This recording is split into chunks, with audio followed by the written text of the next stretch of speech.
1 जून को जनपद में होगा लोकसभा का चुनाव। सारी तैयारियां पूर्ण कर ली है। चुनाव कराने वाले सभी कर्मियों को दी जा रही है ट्रेनिंग।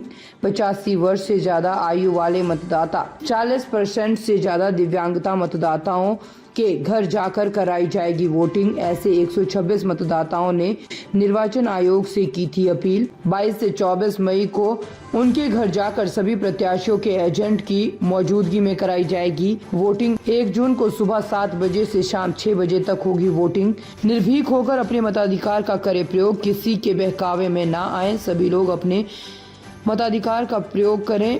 हर बूथ पर रखी जाएगी कड़ी नजर। अराजक तत्व हो जाए सावधान, अराजकता फैलाने पर होगी कार्रवाई। चंदौली से जयशंकर तिवारी की रिपोर्ट। जनपद में 1 जून को मतदान की तिथि निर्धारित है।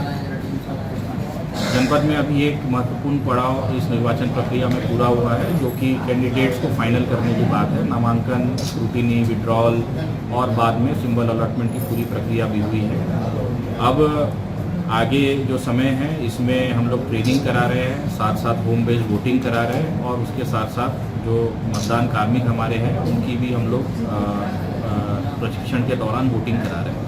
तो इन सारी चीज़ों की सूचना देने के लिए हम लोगों ने आज एक प्रेस वार्ता बुलाई। दिव्यांग वोटर के लिए किस तरह की पोस्टल वोटिंग की इस्तेमाल किया जाएगा?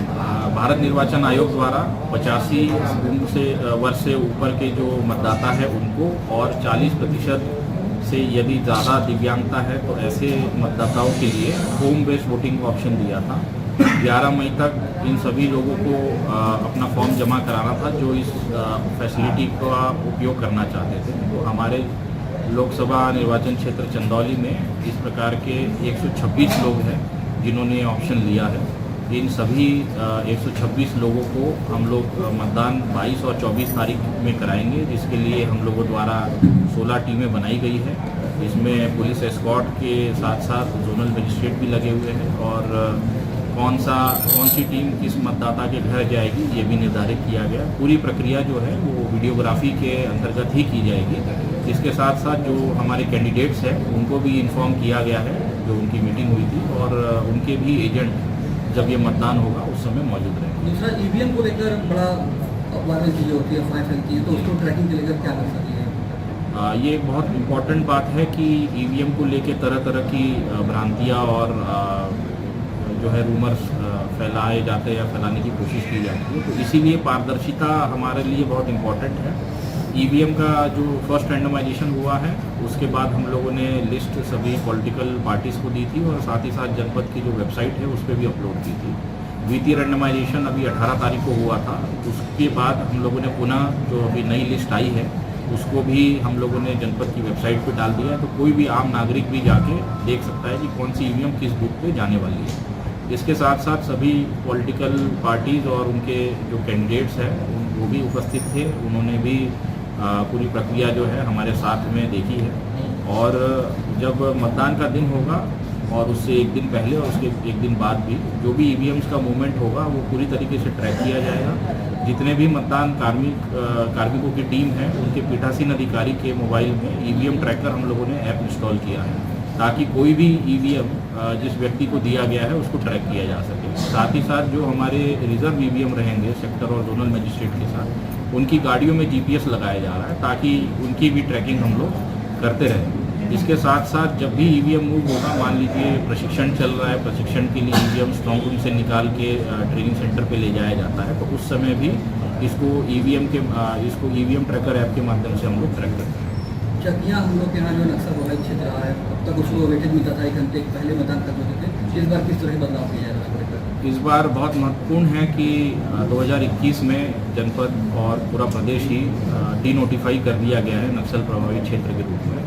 तो हम लोगों ने इस बार मतदान को बढ़ावा देने के लिए और वहाँ पर लोगों के अंदर कॉन्फिडेंस इंस्टिल करने के लिए मतदान के जो समय हैं उनको नॉर्मलाइज किया है। अब चकिया में भी बाकी जनपद की तरह सुबह 7 बजे से शाम को 6 बजे तक वोटिंग होगी और उसके पश्चात जो है यहाँ पर मतदान पार्टी आएगी। मतदान प्रतिशत को लेकर लोगों में बड़ा क्यूरियोसिटी रहती है, तो उसको लेकर किस तरह से जमा किया जाए कि सटीकता का मतलब हमारा उद्देश्य है कि जितने भी मतदाता मतदान करने आना चाहते हैं, पहले तो उनको कन्वीनियंस रहे, उनको किसी प्रकार की कठिनाई ना हो, चाहे अपना वोटर लिस्ट में नाम ढूंढने की बात हो या अगर वो पोलिंग बूथ पे आते हैं वहाँ पर गर्मी से या किसी अन्य कारण से उनको कोई परेशानी ना हो, ये रहेगा। जहाँ तक मौसम का बात है तो 1 जून में हम लोग एक्सपेक्ट कर रहे हैं कि बहुत ज़्यादा गर्मी रहेगी, इसीलिए प्रयास रहेगा कि 100% बूथ पे छाया की व्यवस्था रहेगी। हम लोग सभी बूथों पे शामियाना लगवाएंगे और कम से कम 100-150 लोग एक समय पे लाइन में अगर लगते हैं तब भी कोई भी व्यक्ति छाया में ही खड़ा रहे, ये सुनिश्चित करेंगे। पानी की पर्याप्त व्यवस्था रहेगी। मेडिकल फैसिलिटीज़ भी हम लोग रख रहे हैं, व्हील चेयर की फैसिलिटी है, ORS वगैरह, चूँकि गर्मी का समय है डिहाइड्रेशन हो सकता है, तो मतदान कार्मिकों के लिए भी और जो मतदान करने हमारे वोटर्स आएंगे उनके लिए भी उत्तम व्यवस्था वहाँ रहेगी। और इसके साथ साथ ये भी इम्पॉर्टेंट है कि गर्मी के दिनों में अधिकांश लोग सुबह या शाम में वोट करना प्रेफर करते हैं, तो हमारी तरफ से, हमारी टीम्स की तरफ से कोई भी डिले ना हो और मतदान एकदम नियत समय पे शुरू हो, इसके लिए पूरा प्रयास रहेगा। और एक बहुत इम्पॉर्टेंट बात ये भी है कि अगर 6 बजे तक कोई भी मतदाता मतदान बूथ पर पहुंच जाता है तो उसको हम लोग लौटाते नहीं हैं, उसको हम लोग एक चिट देते हैं और जितने भी लोग एक बार आ जाए मतदान केंद्र पे उनको गेट के अंदर ले लिया जाता है और फिर बारी बारी से मतदान कराते हैं। तो ये भी मैं मतदाताओं को बताना चाहूँगा कि इस प्रकार की भी फैसिलिटी है, तो अगर वो देर शाम में भी आते हैं तब भी उनका वोट जो है काउंट होगा, उनको वोट करने के लिए पूरा प्रयास किया जाएगा। ताज़ा खबरों से जुड़े रहने के लिए हमारे चैनल को सब्सक्राइब करें और बेल आइकन को दबाना ना भूलें ताकि हर खबर की नोटिफिकेशन आपको मिलती रहे।